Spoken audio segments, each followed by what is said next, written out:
Now at 9, Joplin officials talk about the challenges behind developing the new 78-acre Prospect Village. After significant political pressure, President Biden is taking executive action to crack down on the number of migrants entering the U.S. illegally. I'm Rebecca Castro in Washington with details on the new rule and why Republicans say it's too little too late. Plus a warning for anyone headed to a river or lake hit by storms last month. You could find debris in your wake. The 4 states' most watched news starts now. We've been tracking thunderstorms all evening and now they're at our doorstep. This is KOAM News at 9 on Fox 14. I'm Tanya Bach and let's go straight to Chief Meteorologist Doug Heddy with a first look at weather. Yeah, we got more severe thunderstorms rolling into the region. Severe thunderstorm watch out for portions of southeastern Kansas. I think once they get to the state line of Kansas and Missouri, they'll start to weaken a little bit, but we're definitely going to have some severe thunderstorms on the Kansas side.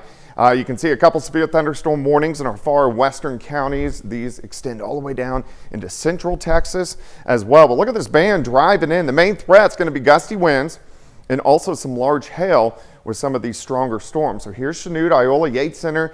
A lot of thunder, a lot of lightning getting into those storms right on the doorstep of Fredonia, also Neodesha. Here's Independence, and then out towards Sedan. So all of this is going to drive south and east as we go through the next several hours. So these storms are going to continue to push in.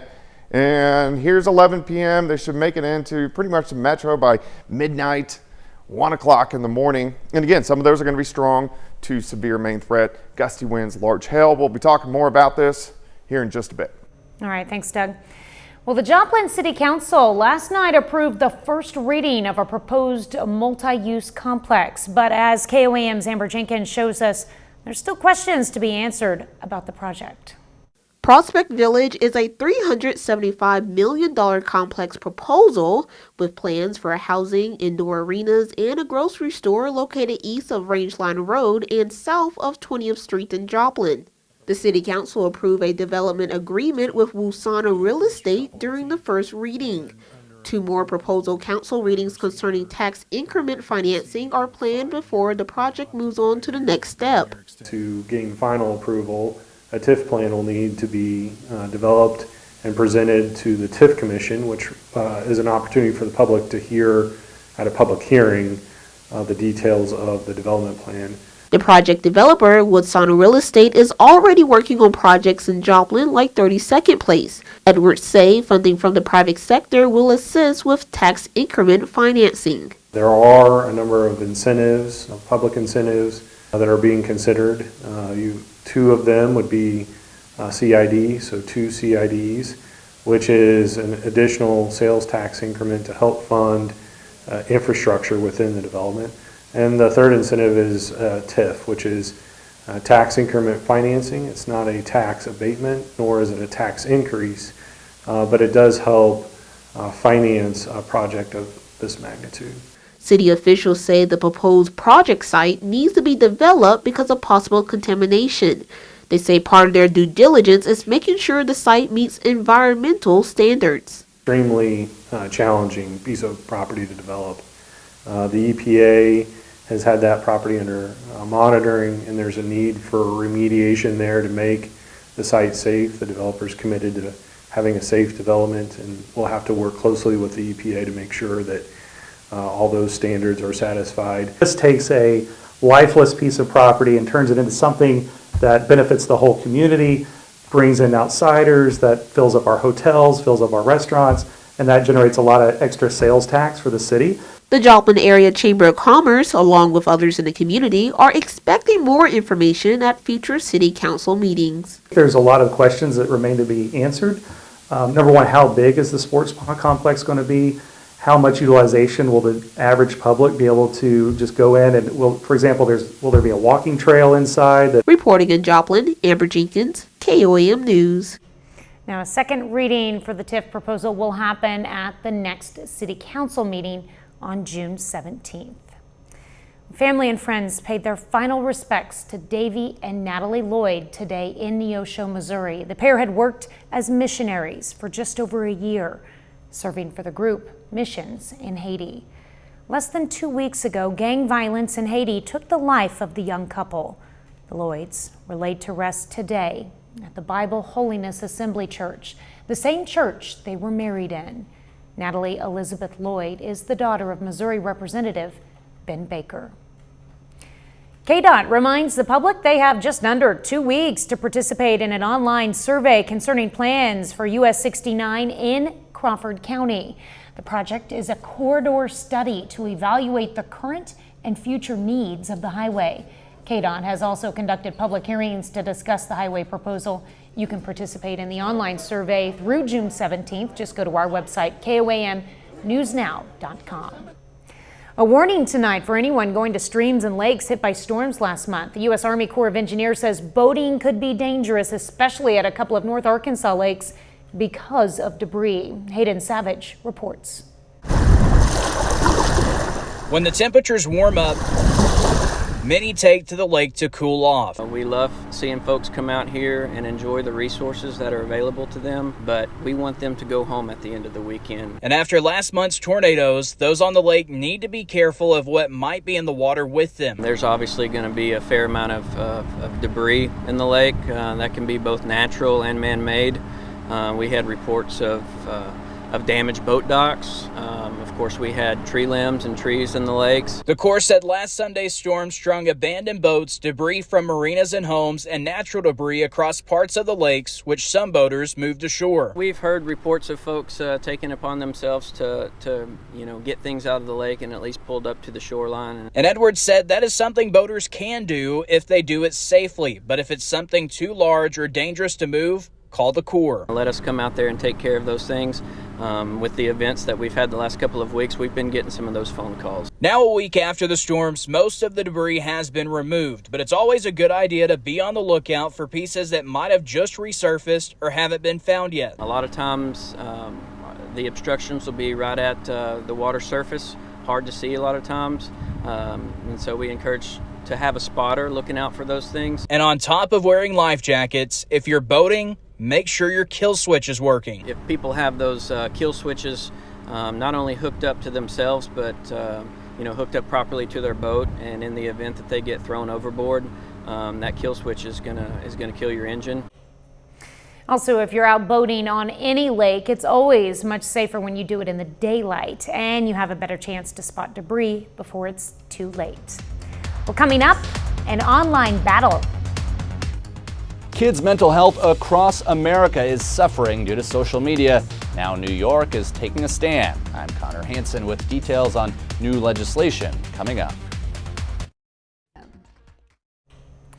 New York lawmakers are poised to pass a new law that could ban certain social media algorithms they say target kids and hurt their mental health. Fox News' correspondent Connor Hansen has more from New York. We have to do more for our children because we are losing them as a society. Experts say too much screen time and certain social media algorithms are hurting children's mental health. States like New York are fighting back. A lot of these young people know that they're feeling lonelier and isolated and anxiety and depression like they never have before. New York Governor Kathy Hochul and state lawmakers have been working on legislation that could force major social media platforms to make changes. Instead of algorithms deciding what kids see, companies could be forced to display content to younger users in chronological order. The platforms could also be banned from sending kids alerts late at night unless parents sign off on it. Lawmakers also want to stop companies from selling kids' data. So the algorithms target children. They repeatedly send messages to them about different topics, whatever they're gearing it toward. And they suck these kids in by sending these repeated algorithms. Governor Hochul says this will not be a ban, but companies have pushed back, lobbying hard against similar legislation in other states. Some claim the restrictions violate the First Amendment. We really want our kids to be safe, protected, and we cannot fail them in this. New York lawmakers could vote on the legislation as soon as this week. A similar law is being worked on in California. In New York, Connor Hansen, Fox News. A new Utah lawsuit claims a TikTok feature puts children at risk. TikTok Live allows users to post live videos to the platform where they can interact with viewers and respond to comments in real time. Only users over age 18 can host a live stream, and you must meet a certain follower count. But a lawsuit filed by Utah's Attorney General alleges TikTok Live operates like a, quote, virtual strip club, where children may be encouraged by adults to engage in illicit acts on camera in exchange for payments from other users. It claims TikTok has insufficient age verification and enforcement measures to ensure the app is being used safely. The lawsuit also alleges TikTok is aware of the misuse of its live feature, but has failed to take adequate steps to address the issue. Doug is next with a complete look at your forecast, and later, Florida's battle against Mother Nature. The good news, Florida is producing more oranges this year. The bad news is the second lowest crop in 90 years. I'll have the story right after this.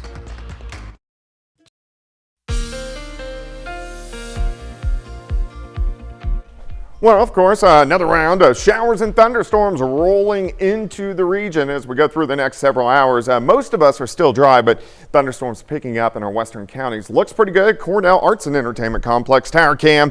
We are looking at downtown Joplin off toward the north and to the east. All right, severe threat for us tonight.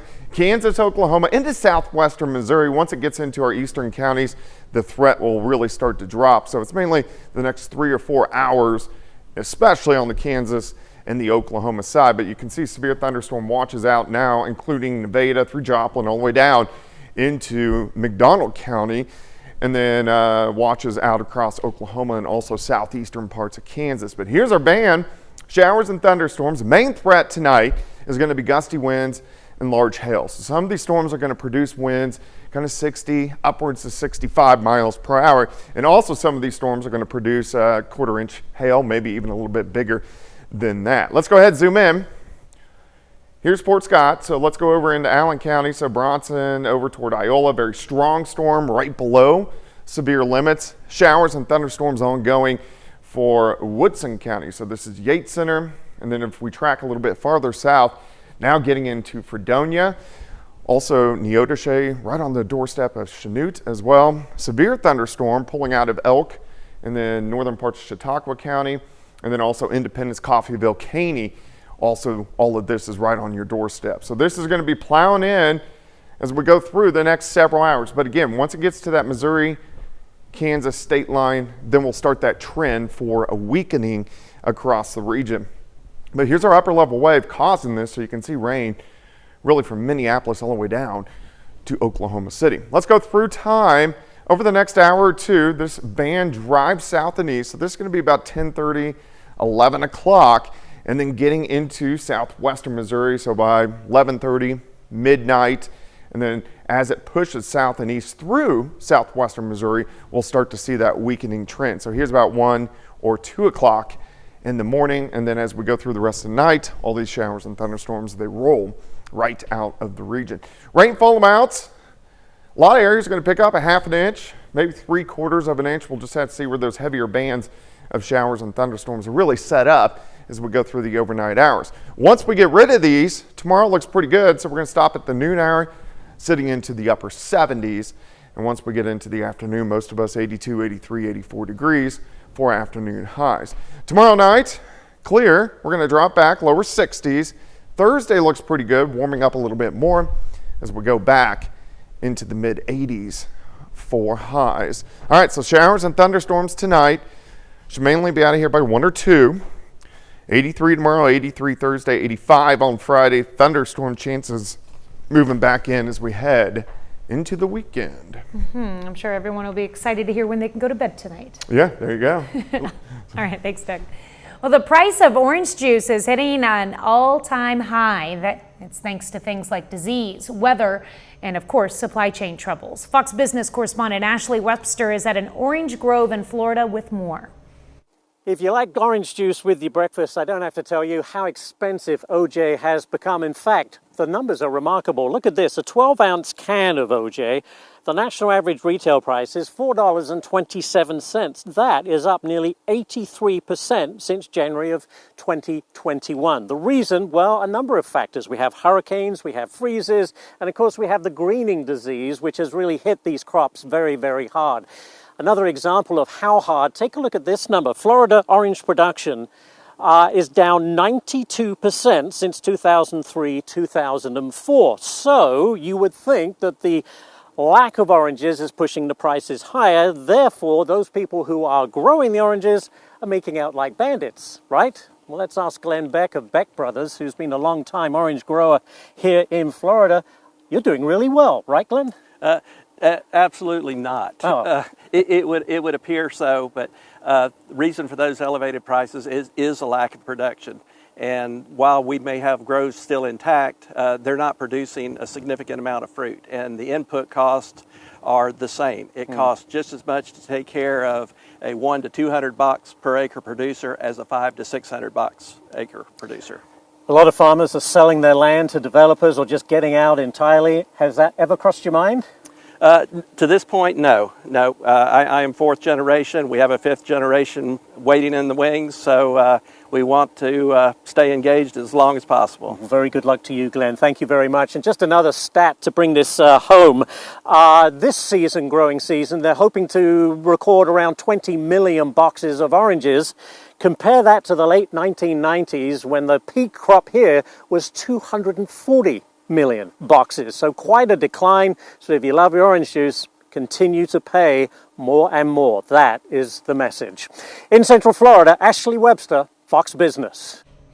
From OJ to airfare, coming up, another price hike. Warnings over high airline costs have flyers asking what's happening to the friendly skies. I'm Jackie Ibanez with a look at what's behind the surge. That's all straight ahead. With the school year winding down and summer vacations on the horizon, many Americans have their sights set on some rest and relaxation. I am one of them. But while flying isn't always the cheapest mode of transportation, getting to your upcoming destinations could cost you even more this time around. Fox News correspondent Jackie Ibanez reports. I'm excited about kicking off the summer. But according to airline industry experts, that excitement could burst as many travelers gear up for summer vacations. The International Air Transport Association is warning the cost to fly is expected to continue rising. You never get them in low prices or discount prices. At the trade association's annual meeting Monday in Dubai, officials highlighted factors behind the surge, including stubborn global inflation that's been high since the COVID-19 pandemic. Jet fuel prices, which account for about a third of all airline expenses, also remain steep. Officials say there's also not enough new aircraft being built. The lack of supplies is forcing many airlines to use older planes that burn more fuel. It's also preventing airlines from expanding routes to lower prices. Willie Walsh, Director General of the IATA, says in part, quote, "The airlines will continue to do everything they can to keep costs in control, but I think it's unrealistic to expect that airlines can continue to absorb all of the costs." This comes as air travel numbers have rebounded since 2020. It is wonderful to see the terminals full again. Still, higher prices are forcing some travelers to make compromises. It has gone up a lot. This was not our original destination, but we chose here because it was cheaper. Officials estimate there will be nearly 5 billion global travelers on airplanes this year. Jackie Ibanez, Fox News. Rising temperatures may also bring higher prices this summer. The National Energy Assistance Directors Association and the Center for Energy Poverty and Climate predict electric bills could rise to an average of $719 from June through September. Ouch. That's an increase of about 8% from last year. The estimated average is almost $200 more than what Americans paid in 2019. Well, Joplin's Downtown Clean Team is on the move again. How you can join the fun after the break. You're watching the 4 states' most watched news. This is KOAM News at 9 on Fox 14. I'm Tanya Bach. June marks 2 years since the Dobbs ruling overturned Roe v. Wade. Democrats are making a big push to examine how the healthcare landscape has changed for women across the country. Fox's Jared Halpern has more from Washington. This issue is not going away. The battle over abortion rights is again heating up on Capitol Hill. Democrats are marking 2 years since the Supreme Court overturned Roe v. Wade, resulting in abortion bans in 14 states. Since then, the White House has been coordinating with lawmakers who are trying to expand and protect abortion access. On Tuesday, the Senate Health Committee held a special hearing to examine the financial and psychological burdens of women living in states where those bans are in effect. There is no dollar value I can put on the stress of managing everything. The despair of having to go to such lengths for basic health care that was legal just weeks before I needed it. Senate Majority Leader Chuck Schumer going a step further, introducing the Right to Contraception Act and hinting more legislation could be coming as the 2024 election ramps up. Senate Democrats will put reproductive freedoms front and center before this chamber. Republicans are vowing to block any new attempt to expand abortion access. They say most Americans agree that restrictions on the procedure are needed, with some GOP lawmakers accusing Democrats of mixing politics with medicine. You know what to expect from the left. They're for killing all babies. They're not family. They're not for parents. They're against women. The Senate is expected to vote on the Right to Contraception Act sometime this week. In Washington, Jared Halpern, Fox News. Hunter Biden returned to a Delaware courtroom today for opening statements in his federal firearms case. Prosecutors opened telling jurors, quote, "No one is above the law," as they allege Hunter lied on a federal gun form in 2018, swearing he was not a drug user. The president's son has pleaded not guilty to 3 felony charges. His attorney says Hunter was in denial about his addiction, adding he was abusing alcohol, not drugs, when he bought a small handgun in 2018.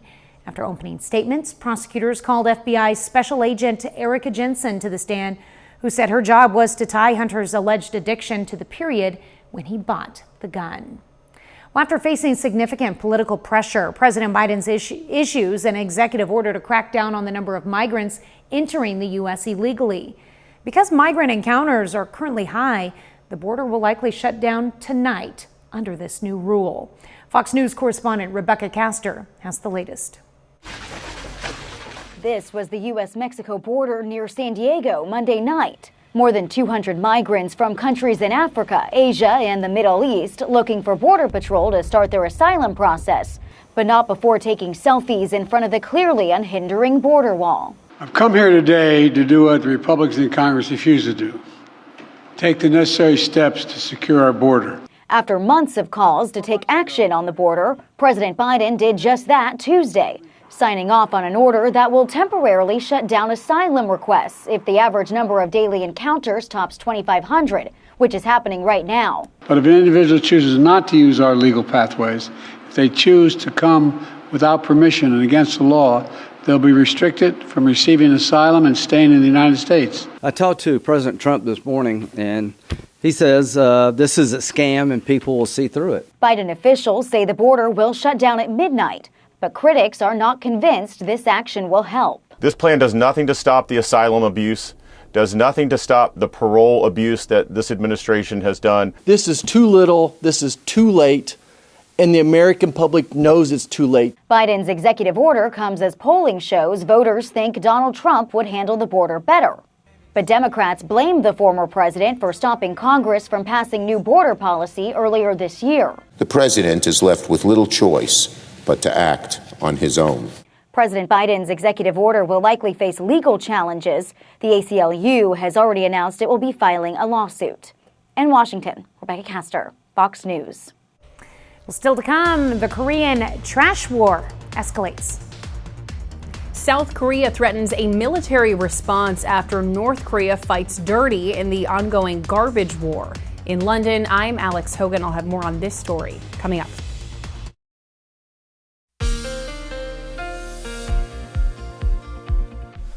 Well, of course, we are tracking showers and thunderstorms working into the region and through the area with our severe threat as we go through the overnight hours for us tonight. I don't think we're going to see like a ton of severe weather, but we are going to have some of these storms that are strong to severe as they push through. Here's a nice shot.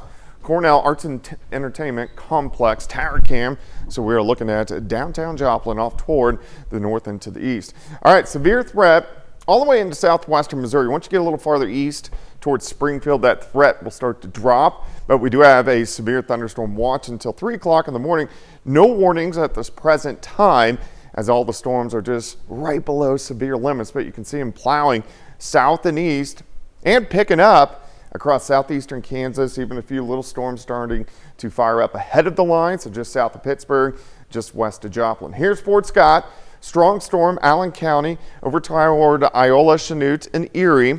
Let's track a little bit farther toward the west. A very strong storm as well. Fredonia, through Neodesha, Independence, all the way down into Chautauqua County, and then a few storms starting to pop up just to the north of Bartlesville. So these are going to continue to work south and east through the night. Again, not a ton of severe weather, but we are going to have some severe thunderstorms with this batch that pushes through. Of course, main threat, heavy rain, large hail, and very gusty winds. Tornado threat's pretty low.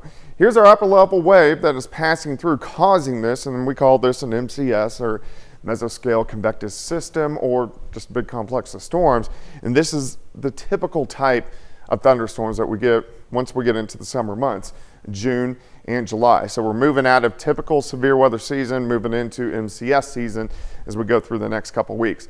All right, so these storms continuing to work south and east by about 11, getting into parts of Joplin, Columbus, Miami, spreading through southwestern Missouri. So here's about midnight to 1 a.m. And then most of this is out of here by 2 or 3 o'clock once we get into the early morning hours. Rainfall amounts, some areas are going to pick up decent amount. A lot of areas are going to pick up half an inch, 3/4 of an inch, upwards to an inch as these storms push through. But once they get out of here, then we look pretty good. We start the day with some clouds, but by the time we get to the noon hour, upper 70s, should go into the mid 80s for the afternoon. Tomorrow night looks good, pretty much clear, dropping back lower 60s. Thursday also pretty nice, warm, high temps into the mid 80s with partly sunny skies. Day planner for you on your Wednesday, 66 with clouds in the morning, 77 by noon, high temp right around 83 as we get into the afternoon hours. 83 Thursday as well. Let's go 85 on Friday. Thunderstorm chances back in the forecast once again as we head into the weekend, and cooling down a little bit early next week. All right. I'm looking forward to that cool down. Yeah, it looks good. That'll be nice. I'm already at the point where 80s is too high. It's getting up there. All right. Thanks, Doug. Well, coming up in sports, a Webb City Cardinal is named Central Ozark Conference Player of the Year. Plus 12 local high school softball players receive all-state honors. John Dales has those stories and more up next. Join us.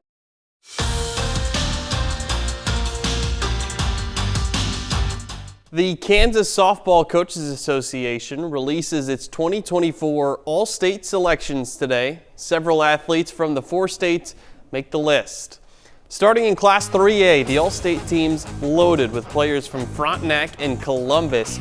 Avery Johnson is the unanimous selection for the first team as a pitcher, as is her teammate Abby Beeman. Annie Lee from Frontenac, also a first-team infielder, as is Gracie Major from Columbus, and her teammate Katie Simpson, a unanimous first-team outfielder. Maddie Call and Tenley Sullivan from Frontenac, both of them on the second team, and Haley Ediger from Columbus receives honorable mention, All-State honors. In Class 4A, 3 local players receive All-State honors. Abby Gorman from Fort Scott is on the first-team All-State as an outfielder. Labette County teammates Riley Bebb and Caton O'Brien are on the 4A second team. Then in Class 5A, Callie Terry from Pittsburgh receives second team All-State honors as an outfielder. Late last night, the Central Ozark Conference releases its 2024 Baseball All-League selections. Webb City has both the Player and Coach of the Year. Webb City senior and future Missouri Southern Lion Drew Vonderhaar is the COC Player of the Year. 3 of his Cardinal teammates join him on the first team All-Conference. Pitcher Luke Beverlin, infielder Sean Hunt, and outfielder Andrew Young. Brody Pant from Carl Junction makes the first team All-COC as a utility player. And Webb City head coach Andrew Donig is the co-coach of the year, sharing the award with Kirk Harriman from Branson. Second team All-COC features 5 local players from 4 different schools: Carthage pitcher Landon Bland, Webb City pitcher Landon Fletcher, Joplin pitcher Brecton Green. Then Neosho's Canton Smith makes it as a catcher, as does Mason Williams from Webb City.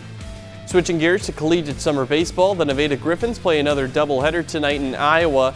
They lose Game 1 4-0 to Warren County. Nevada was winning 2-0 in the third inning of Game 2 when play got suspended due to rain, so that result not final. Women's College World Series, Oklahoma playing Florida for the second day in a row, trip to the national championship on the line. Sooners tie the game at 2 in the bottom of the first with that home run. Top of the second, Florida answers right back. Ariel Kowaleski puts the Gators on top 4-2. And the home run fest would continue in the third. Regan Walsh makes it a 5-2 Florida lead. But the 3-time defending national champs from OU not going to go away that easy. Bottom 4, Sydney Sanders hits a 2-run homer to dead center. It is now a 1-run game. So we go to extra innings, tie game, 5-5. Jada Coleman at the plate. She swings away and hits this to deep left field and gone. A walk-off home run sends the Sooners back to the College World Series finals as they look for their 4th consecutive national title. A lot of exciting endings we've seen with baseball and softball. That one, I think, takes the cake, though. Winning on a walk-off home run to go back to the national championship. Well, that's pretty cool. A lot of heavy hitters in that game, yeah, that's for sure, on both sides. That there was, yeah. All right, thanks, John. We're back with more news after this.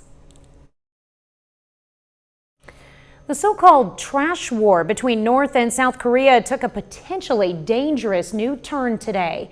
Fox News correspondent Alex Hogan has the latest.